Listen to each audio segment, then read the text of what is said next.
Holly with Kateri Designs. Today I am doing a light and beaded strand, and I got this from the Dollar Tree. It's just a 5 foot long with 20 lights on it. It was a whole dollar, so got that. And I already pulled that out, and I've already started on some things. And so what I did was I took these beads. These are just wire wrapped beads that I got at the last estate sale that I went to. There was a whole bunch of these in there. Oh, not a whole bunch, but there's 6 of them in there. And some other wire wrap stuff, but didn't really match with this one.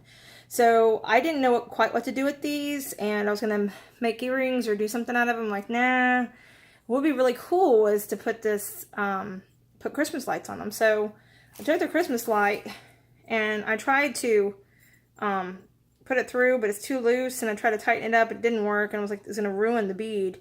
So I just decided I'd hang the bead. So what I did was I took, like you do a chainmail, and these are going to twist around because the wire's twisted. So I'm going to have to move around this. So I put one bead, or excuse me, one jump ring on one side, just like you do chainmail, and the other jump ring on the other side, just right above the light.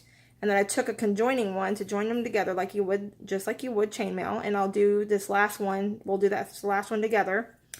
Then I took these, and at first I had just these on there, and put a little jump ring on it too, so it'll hang. And it just wasn't finished. So I went to my guru, aka Mom, who's been doing this since the early 90s, and I asked her what would make it look better, and she said put a nice glass bead on it, glass crystal bead on it. And she knew I had these big ones. These are from Jesse James Bead. They're from the strands that I had that I cut down. I have an entire box full of these, and I have not touched them literally since I cut them down. So they've been in this box, and they've kept very well. You can see just how nice it is. I actually have one outside on my what do you call those things? Wind chime. And it's been out in the sun and the rain and everything. It has not doled out, and it still sparkles just like nothing you've ever seen before. Anyway, these are really pretty. These are teardrops. They're about, oh, I don't know. Let's see. I think these are about, let's see, I need to refix this thing again. It's a little broken because it was my dad's. 25 millimeter. You can do whatever you want. If you can find these, you can go look online for wire wrapped stars, and you'll probably find this. I think these came from Fire Mountain, to be honest with you, because the bag they came in looked very, very familiar, even though there was no tags on it. And then whatever kind of glass crystal or whatever you want to use, Swarovski, you can do that too. Make it real high end, because you can do that. So these are already pre-done. I already pre-made these, so we can make this a short video. I have a sick child, and so have had spent my time on him, and no time for nails, obviously. All right, so I've already pre-beaded or pre-wired my this one's a little bent here. I'll fix that real quick. I've already put these are head pins, and these came from Fire Mountain. They're 21 gauge and 21 inches long. So these wires. And so I took my loop maker, which is awesome, and I just made all the loops in them, and I pre-did that, so we cut down on time on that. And I have aluminum jump rings, and I have my wire. Now, to save time, like I said, I went ahead and pre-strung all these with the chainmail first, the first 3 like you would in a chainmail. I actually got this first one on here. You see how pretty that looks, kind of, so I can show you how pretty that is. So I can focus, because it's not focusing. Come on. The wire is so twisty, it wants to not stay there right while I'm trying to hold it, because I'm trying to show you something. So there we go. See how pretty that is? It's just gorgeous. And so it angles really nicely on that. And I've already tested the light, and it really looks pretty. Okay, so what I had at first was I just had these on there, and there's 6 of them. And so for a strand of 20 beads, it's every 3, you put them on every 3rd light. And so I thought it needs something else. So I decided to put these beads. I have some blue ones and some champagne colored ones. And I'm just decided to put those on there. I have two that are very different. They're going to go on the very end. Those are going to go on each end. They're a little bit different. They're a teardrop, but they don't have this nice little pocket or scoop. It's because this one has a scoop in it. You see it? It's just kind of scooped in right there.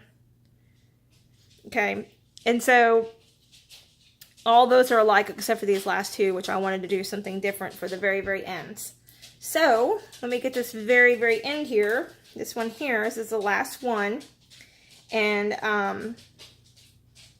what you're going to do is you're just going to take your flat tip pliers and just kind of pull it apart. You are going to want to do it kind of big. Let's see. So that we don't scrape the wire. We don't want to cut the wire or nick the wire in any way, because then we'll ruin it and make it not safe. So be careful. Make sure you make a wide open. Just open it up nice and wide so we don't break it. Let's see. And then you just pull it back to close it. Okay. That's the first two, and I'm just going to have one that conjoins them together. And because this is twisted, oh, sorry, you're out of focus there. It's not fun staring at a blurry screen. Because this is twisted wire, it's gonna flip and flop on you. But that's okay because I have these hanging down. You can see this is hanging down. Sorry about that. This is hanging down far enough to where it's not going to matter if it's on one side or if this flips up or not. So anyways, and you can just always pull on it and it'll start flipping around there on you. And then the weight of the beads will pull it down. Okay, so we got that. That's the way I just pre-did my thing. So make sure your loops are all closed. Like this one doesn't look closed all the way. I'm flattening them. The aluminum jump rings are kind of fun because they're easier to work with as far as getting them to do what you want them to do. Just be careful that you don't pinch too hard because they will bend on you. So this one wants just to be real fun. Okay, so and they still will slide, so you got to make sure that they're on the right side is when this is real nice and loose. Okay, so I went ahead and counted back. Let me go ahead and zoom out just a little bit more. I'm going to pull my chair up so I can sit down. Now you can use whatever bead you want. Let me get this other wire out of the way. And be careful because these lights will break. So you just want to be real careful with that. And I will show you, we're going to do a couple of these and then I'm going to finish it so I can keep this a short video. And then I'll show you what it looks like with the lights on. It's going to be really pretty. And I already cheated because I already looked to see out this one. All right, so we have our jump rings here. Okay, we have 1, 2, 3 for the 6th one. So this should work out, and hopefully it does. I'm going to put a jump ring. I think I buried my jump rings. I did somehow. I don't have the right amount of jump rings. There's 4, 6, 8. Okay, I'm going to pause this for just a minute. I don't have enough jump rings. Okay, I think the jump ring goblin came and took my jump rings because I thought I could have sworn I had them up there. Okay, so I just got a nice stack of it. And unless you want to count all of them, I just put a big old pile there for yourself rather than trying to count them all out. You can always count them when you're done putting them on. Okay, so I'm going to start, as I said, with one of these on each end. And I'm just going to open up my jump ring. I'm going to put it on here, and I'm going to put it on here. And just close it up. Now, because these are so big, these are big and thick, jump rings are 14 millimeters. And I think they're 14, or they're 12 millimeters and they're 14 gauge. So, and remember, the higher the gauge, the thicker the wire. Okay, and so they're nice and big, so you know how the thinner ones will, like even on here, if you didn't have it closed tight enough, it would definitely fall out. So, because this is so thick, it won't slide through that hole. So that's what makes it nice. So I'm gonna put that one there. I'm not gonna put this one on the end because I want to work this way because I don't want things clanking around. I don't want them cracking or breaking. So let me move this out of the way. Go to the next one, which is starting off my pattern. So I'm gonna get myself a jump ring.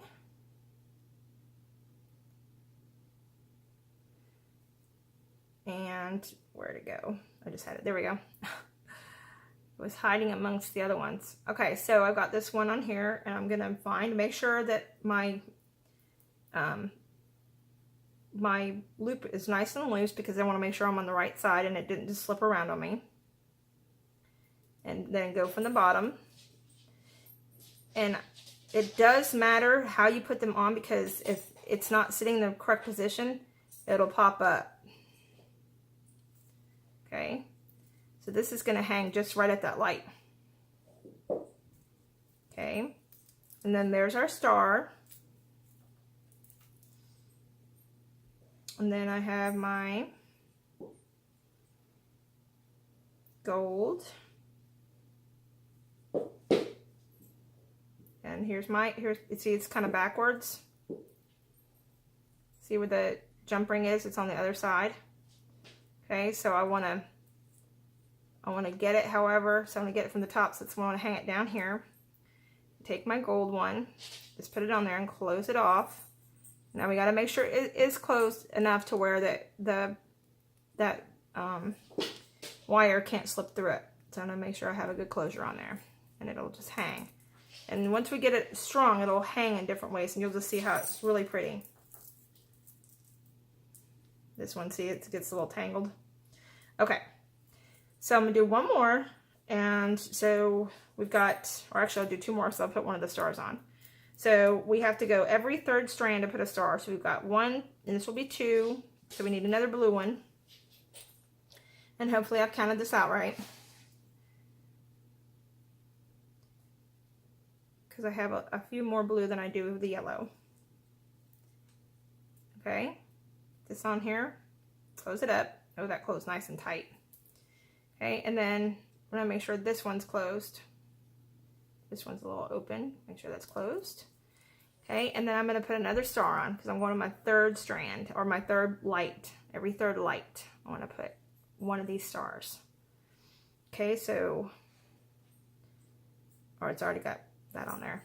I forgot that these already had them on there. Let me see. Open that up. And then close it off. Nice and good. So look at that, it's gonna be so pretty. It's kind of hard to see from this angle. It's really, really pretty. There we go. These are upside down, but you know, you get the point. You'll see them. And once you put them on this tree or around a mirror or whatever you're gonna do, this will you know, you'll pull on it to get it to where it's supposed to sit. And these ones that pull up, you'll get it pulled down because of the weight of the bead. Okay, and so I'm going to continue on this pattern to cut this down because it's already at 13 minutes and I wanted to make this short. So I'm going to finish putting these beads on and putting these on, and then when I'm done I will plug this in and we'll show you the results. Okay, we're back, and this is our finished product. And you can see, because I don't really have a tree to hang it on, so you can see how beautiful these hanging are. They're just gorgeous. Let's see how they're probably better off when they're laying down. And even if the light goes up, the other lights kick off on it. So if you hung this on the tree, this is a 5-foot strand. You hung it on the front facing part of the tree. It would be just beautiful. See how much, and it really didn't take a lot of time.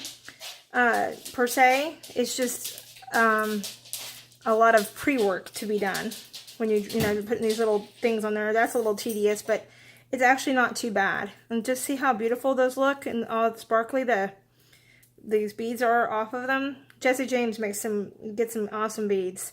They really do. But these are really pretty, and I can't lay them out on like I could on a tree.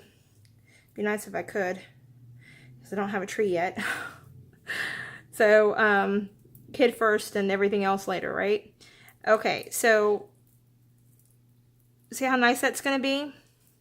Just really pretty. You could hang that, you could drape it across a mirror in the right way if you just kind of pull on the strand. You have to kind of pull on it a little bit tight, making sure you don't pull on any of the ends, but just pull the strand itself, and it'll help straighten that out, because this has been in the box and it's bending where it was bent in the box. You just kind of have to go through and unbend it and pull it to where you have it where it's straight. It's going to take some work with that. See, and you're just going to have to make it work. So we have to turn that around, but you see how pretty those are? Just banking off that light is just gorgeous. Really, really pretty. And the silver of this star is going to hang down really pretty. See if I can... It looks so much better in person. But you can kind of see how it just banks through that. Just so pretty. See that? There we go. And it just banks on there. It's just gorgeous. Okay. Yeah, so the heavy part of the cord just pulled on. Had to get a extension cord so I could get to that. Isn't that beautiful? Well, I hope you enjoyed today's tutorial, and I hope that you have fun putting your stuff on your strand. These beads are real easy to work with. It's a lot of pre-work and, you know, putting a loop on your beads, putting the straight pin in or head pin in, and you can use a eye pin too. I just preferred to have the clean finish on the end, not to have anything hanging down for it to catch on anything. So be free just to, and I did a loose loop on these too. You can see I gave it room to move so that these crystals would be able to spin. So anyways, I hope you enjoyed today's tutorial, and I hope you have a blessed day.